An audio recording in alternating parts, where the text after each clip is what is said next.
এই তো এইদিকে চল। এই তো সব উফ বাবা, শুলো দেখো একবার। রুদ্র বাবা দেখি দেখি। হ্যাঁ মা, মাঝে মাঝে কি যে হয় না ওর। কি জানি বাবা কি হলো। তোর কাকু দুর্গাপুর থেকে ফোন করেছিল, দোয়েলের শরীরের ব্যাপার নিয়ে কথা হচ্ছিল। কথা শেষ হতেই দেখি ও দাঁড়িয়ে রয়েছে, আমাকে জিজ্ঞেস করছে দোয়েলের কি হয়েছে কি হয়েছে। আমি কি বলি বল দেখি।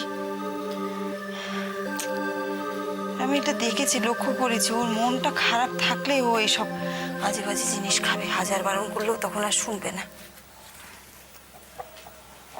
আর দোয়েলেরও বলি আরে বাবা কি দরকার ছিল যাবার, কি দরকার যে ছিল। এত শরীর খারাপ, তার মধ্যে মেয়েটা বলছে ফিরবে না। মা ঠিকই তো আছে, ও যখন ফিরতে চাইছে না ওকে জোর করে কি লাভ বলো? সে তো জানি কোনো লাভ নেই। আর যে মন নিয়ে মেয়েটা গেছে তাতেও ফিরতে চাইবে না জানা কথা। তবু বড় চিন্তা হয় রে, মেয়েটার জন্য সত্যি বড় চিন্তা হয়। ওখানে একা একা রয়েছে, কি খাচ্ছে, কেমন আছে, শরীরের কোনো যত্ন করছে কিনা, কিচ্ছু করছে না আমি জানি। তুমি শুধু শুধু চিন্তা করছো মা, ও ঠিকই নিজের খেয়াল রাখছে। তাছাড়া ওখানে কাকু আছে তো, ওর সেরম সিরিয়াস কিছু হয়নি আমার মনে হয়। এমনি কিছু একটা হয়েছে। এমনি কিছু না রে, এমনি কিছু হলে তোর কাকুর গলা শুনে সেটা মনে হলো না। কিছু একটা হয়েছে, আমাকে লুকোচ্ছে। সেদিন তো শরীর খারাপ হয়েছিল, ডক্টর সৎপতি ছিলেন তাই রক্ষে। ডক্টর সৎপতি দুর্গাপুরে? অদ্ভুত। নে চ, রাত হয়ে গেছে, চ শুয়ে পড়বি, চল ঘুমোচ্ছ। মা তুমি যাও শুতে, আমি একটু পরে যাচ্ছি।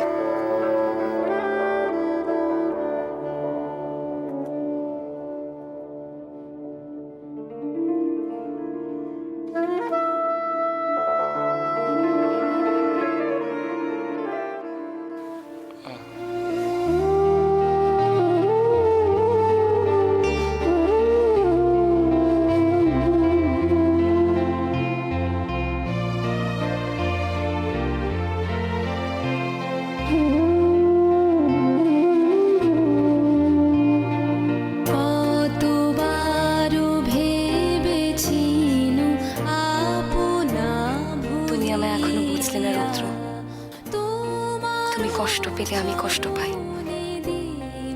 কিসের অত কষ্ট তোমার? আমি তো তোমার সাথে আছি। ওইসব প্লিজ আর খেও না তুমি।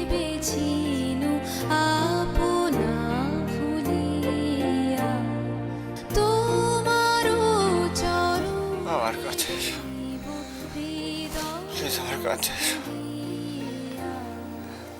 প্লিজ, কাছে এসো please, Joel please, Joel Joel Joel Joel Joel, কাছে এসো না জোয়েল। জোয়েল হয়ে গেলে আমার কাছে এসো জোয়েল, প্লিজ প্লিজ, আমার কাছে এসো। ভেবেছিল কোথা তুমি স্বর্গের দেবতা, কেমনে তোমারে কব প্রণয়ের কথা। ঠাকুর, আমার দাদা সত্যিই নিরপরাধ। ও সত্যিই কোনো দোষ করেনি। দাদার যেন শাস্তি না হয় ঠাকুর। দাদা দাদার জন্য আমরা সবাই খুব কষ্টে আছি, খুব। আর আর দাদাও ছেলের ওপারে খুব কষ্টে দিন কাটাচ্ছে। দাদাকে মুক্তি দাও ঠাকুর, মুক্তি দাও। কি সুন্দর করে ঠাকুরকে সাজিয়েছ অপর্ণা। আজ পুজোর ঘরে অনেকক্ষণ রয়েছ, মন দিয়ে ঠাকুরকে ডেকেছ তো? আজ তো সন্দীপের কেস কোর্টে উঠবে। হ্যাঁ টুইমা, বড্ড দুশ্চিন্তা হচ্ছে।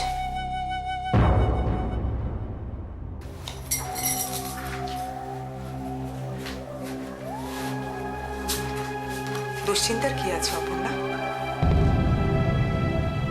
নিরপরাধ মানুষের কখনো শাস্তি হয় না।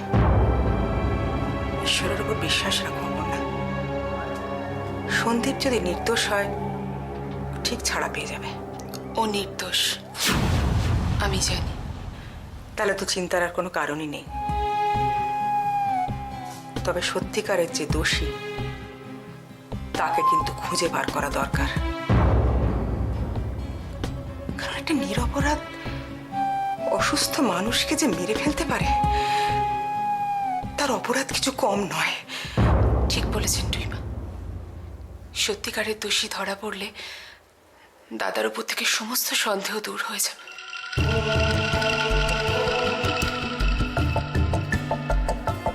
দেবাদিদেব মহাদেব তোমার দাদার মঙ্গল করুন অপর্ণা। ও যেন সমস্ত চক্রান্ত থেকে মুক্তি পায়।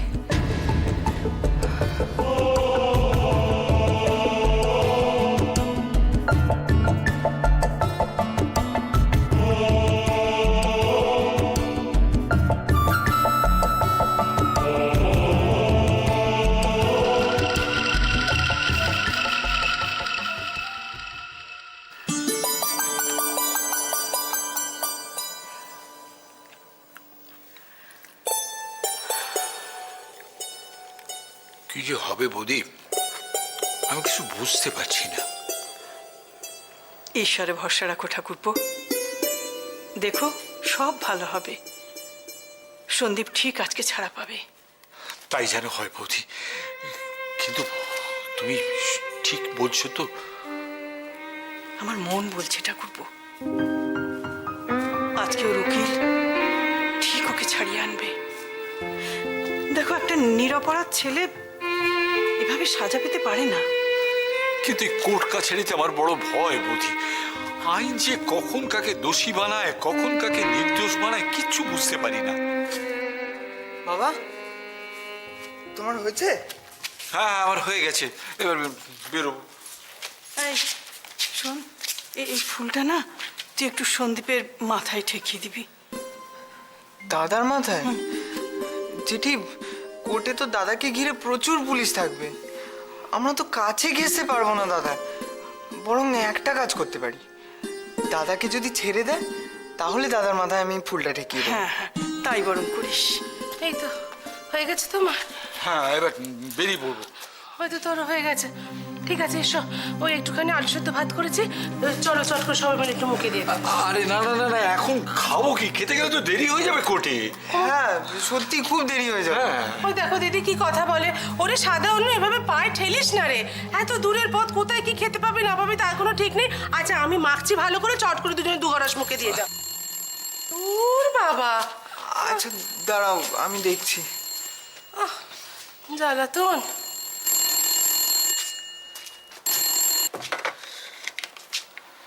হ্যালো, হ্যাঁ কৃষ্ণদা বলো। হ্যাঁ, আমরা এই বেরোবো। তুমি কি আসছো? ডাইরেক্ট পৌঁছাবে? আচ্ছা, এই এই ধরো 1-1.5 ঘন্টার মধ্যে পৌঁছে যাবো আমরা। আচ্ছা, তুমি তাহলে একটা কাজ করো, ওই কোর্টে ঢোকার মুখটাতে দাঁড়িও। আচ্ছা আচ্ছা, হ্যাঁ সৈকতদার সঙ্গেও কথা হয়ে গেছে আমাদের। ওরাও তো তাড়াতাড়ি পৌঁছবে বলেছে।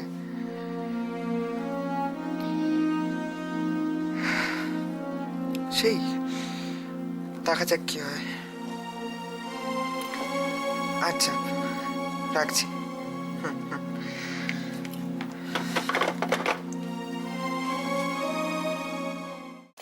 কি রে? কৃষ্ণদা ফোন করেছিল। কেন? ওই বলছিল সোজা কোর্টে পৌঁছে যাবে। হ্যাঁ। আরে রাই যাবে নাকি? মনে তো হয় না, গেলে তো বলতো। না না, না যাওয়াই তো ভালো। তুমি তো বলো মেয়েদের কোর্ট কাছারিতে না যাওয়া ভালো। হ্যাঁ না, যা তুই বস, খেতে দিচ্ছি। বাবা আমাকে ডাকছে, আবার ঘরে গেল কেন? ও দিদি, কি হবে? কি হবে দিদি? বড্ড ভয় করছে। কি হবে? চিন্তা করিস না, সব ভালো হবে। ভালো হবে না? আজকে ঠিক সন্দীপ ছাড়া পাবে। মিলেনিস আমার কথা? আমার মন বলছে সন্দীপ আজ ঠিক বাড়ি ফিরে আসবে।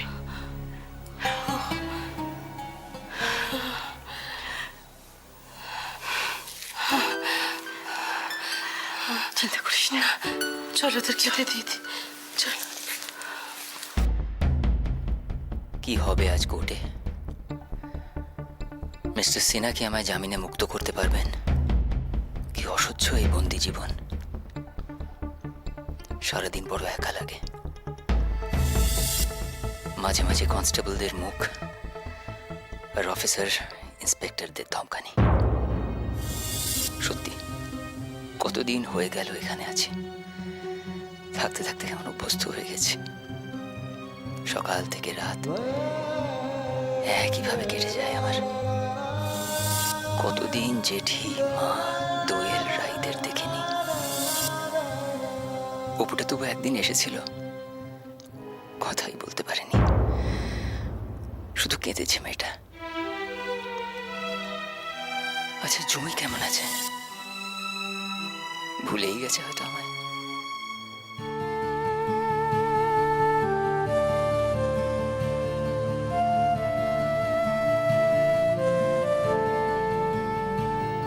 আপনার দাদার নাম কি?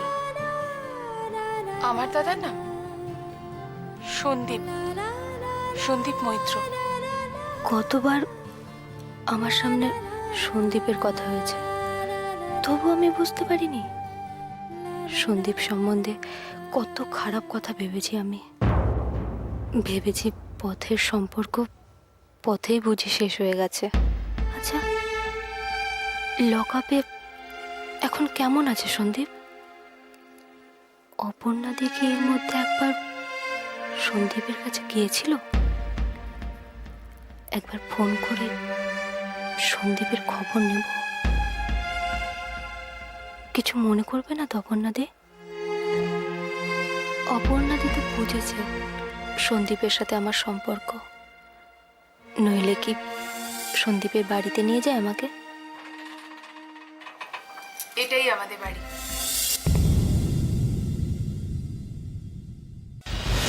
উঠুন, আজ কোর্টে যেতে হবে।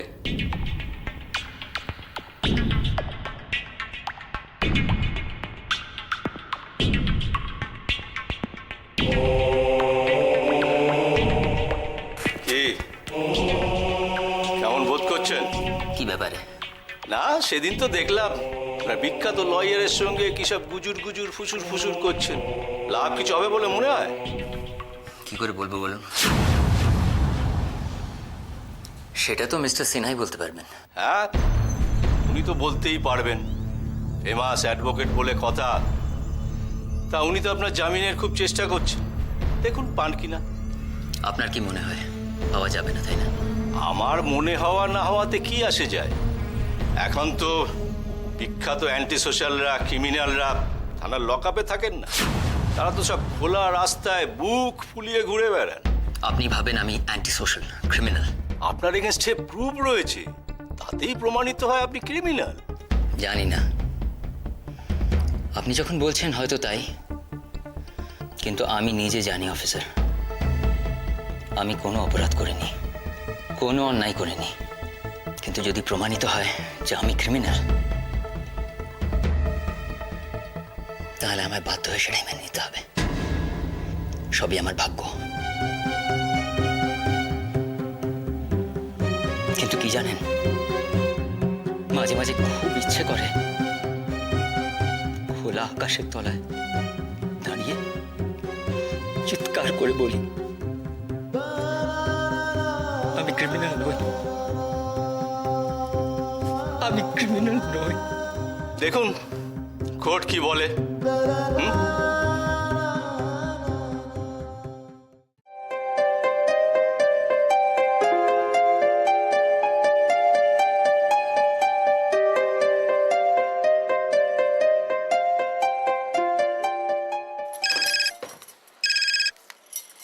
হ্যালো, হ্যালো অপর্ণা দি, আমি জুই বলছি। কেমন আছো? ওই আছি। তুমি? বুঝতেই তো পারছো, মনটা ভীষণ অস্থির হচ্ছিল, তাই তোমাকে ফোন করলাম।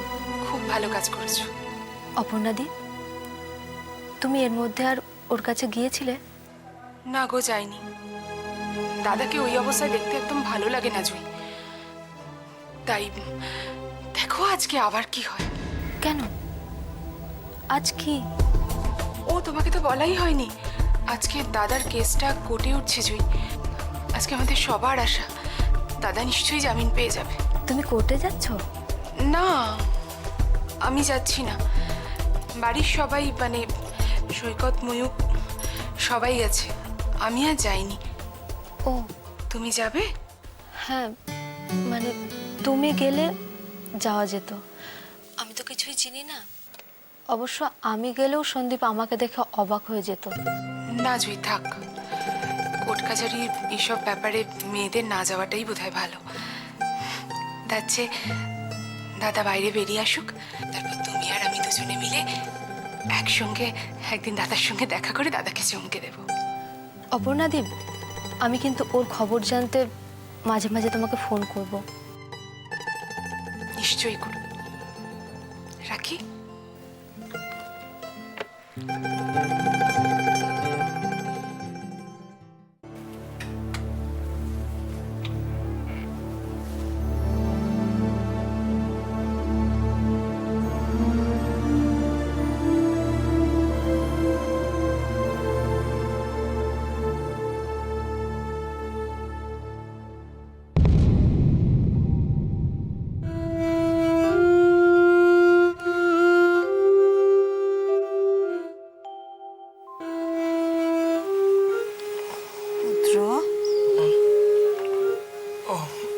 মা, দেখ কত বেলা হয়ে গেছে। দেখছিস তো কাল রাত্রিরে যা কাণ্ডটা করলি তুই। কাল রাতে আবার কি করলাম মিনামা? সেটা তোর মনেও নেই এখন। দুবার করে বারণ করেছি এইসব ছাই পাশগুলো খাসনি। শুনবি না তো কথা।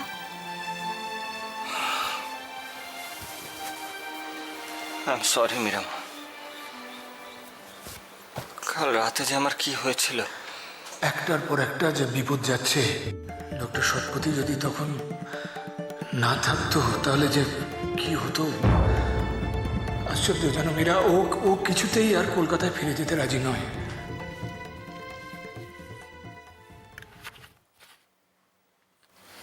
কি রে, কি এবার ভাবতে বসলি?